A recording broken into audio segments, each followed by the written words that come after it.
委黄国书爆出曾担任县民后持续神隐，不过县民风暴再扩大。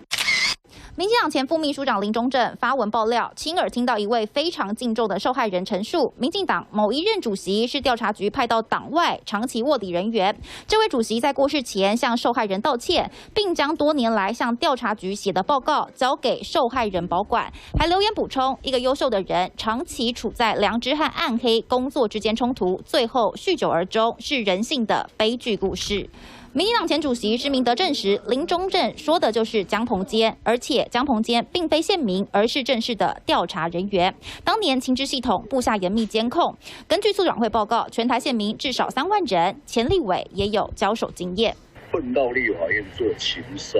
这个立开品就是很北吧。 在一些的请愿活动的时候，会拿这些的请愿人的资料，马上过去斥责，